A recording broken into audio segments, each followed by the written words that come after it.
All the available wood grew on the nearby hills.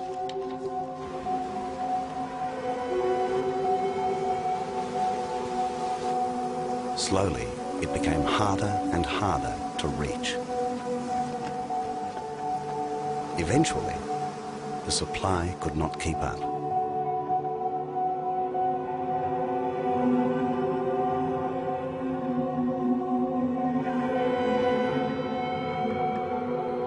There is a deforestation that's radiating out away from the center of the settlement, and wood that should be renewable as a resource. But now we come into this problem with goats. One of the things that goats love are brush, and probably the sweetest brush there is a sapling or seedling. And so this is a irreversible deforestation. As long as you keep goats around there, those trees are never going to grow back.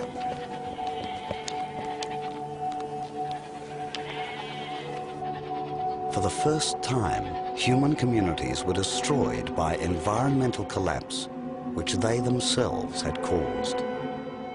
Population at Ain Ghazal dropped, it plummeted from what may have been its height at 3,000, perhaps even more, down to several hundred people.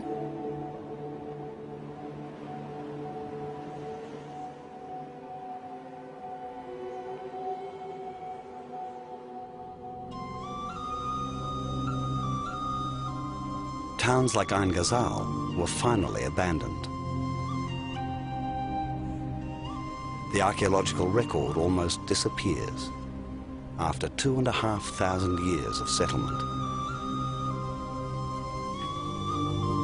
Many of the survivors were forced to become nomadic herders ranging across the exposed highlands.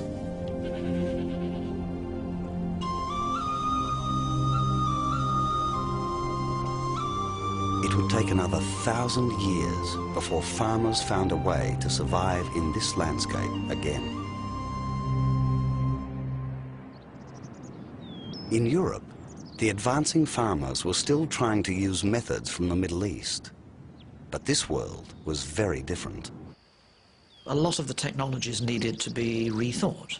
You needed to work out ways of constructing houses purely out of timber instead of out of the mud that you'd used previously.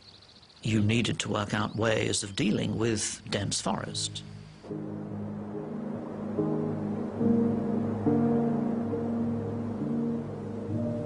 As they moved north, they moved into a European climate.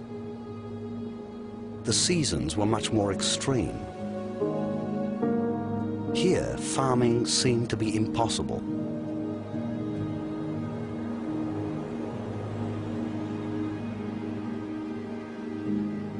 For 1,000 years, they had no answer to winter.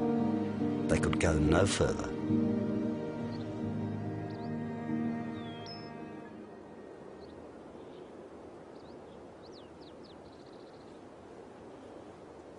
Finally, they succeeded, breaking through with a complete rethink of their farming methods. They realized that timing was critical and worked out exactly when to plant, how to grow and harvest before the winter. They learned how to use poorer soils. So now farming is spreading to a whole range of soils which are not so productive, and therefore you need to clear more and more and more of the woodland in order to get the same sorts of yield from these poorer soils. And so the plough arrives as the solution to a problem. With a plough, the farmers could cultivate much larger areas. It dug deeper to turn over these heavy northern soils. It was a new and uniquely European farming lifestyle, and it spread with amazing speed. I think one of the reasons why it seems to spread so rapidly, it is astonishingly fast, it's like dropping a match in a pile of dry hay, and the dry hay is the problem, the fact that the farmers are having to cultivate more and more land with their own efforts. They changed so much, they created a new way of life. Archaeologists call them the Longhouse people. They lived together with their animals in these huge communal buildings. Massive forest timbers, whole trees, held up the roof.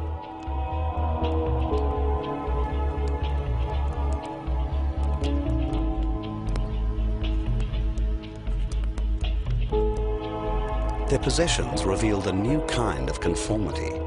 They all used one kind of axe. They had one style of pottery incised with lines.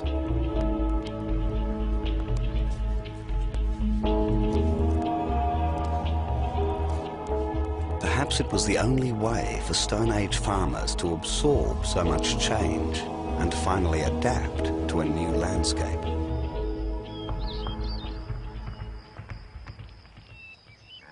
It was these Longhouse people who perfected the use of the most European of farm animals, the dairy cow. In only 300 years, farmers had spread east to Russia and west to northern France.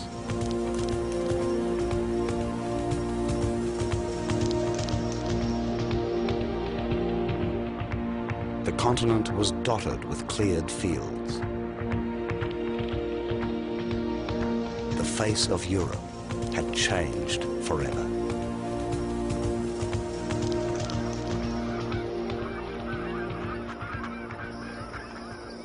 As they moved further north, the farmers found new groups of hunter-gatherers. They had plenty of food in a hard climate, where the farmers struggled.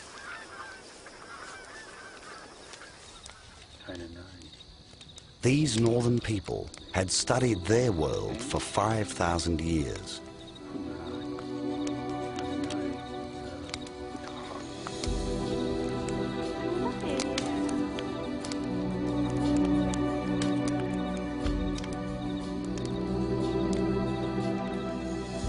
They left little behind but their graves. In Denmark, at Vedbæk, is a cemetery with 25 bodies. They lie on the antlers of deer.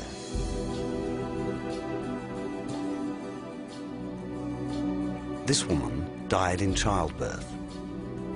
Beside her, with a piece of flint, the baby lies on a swan's wing.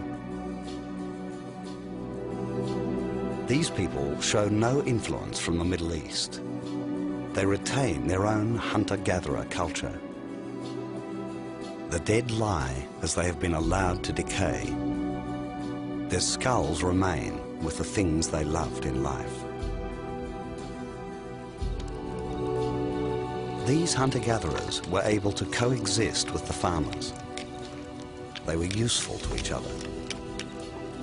It seems that farmers and the last hunter-gatherers probably lived side by side for much longer than we previously thought, and all sorts of relationships must have developed between them. But as the farmers became predominant, so the remnant hunters must have melted away to join the farming populations. That was where the excitement was. But the hunter-gatherers were creative and curious people. They too could work out how to adapt farming to their particular landscape. There's very little evidence that these two cultures clashed violently. Mostly, they taught each other. Europe wasn't that full. There were plenty of opportunities for people to find land to farm.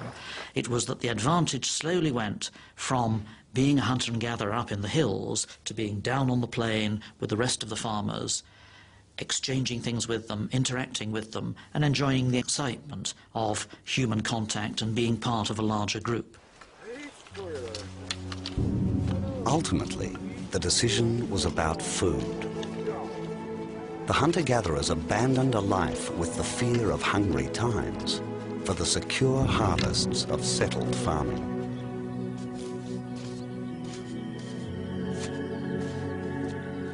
In fusing, farmer and hunter created the culture which started our Western way of life.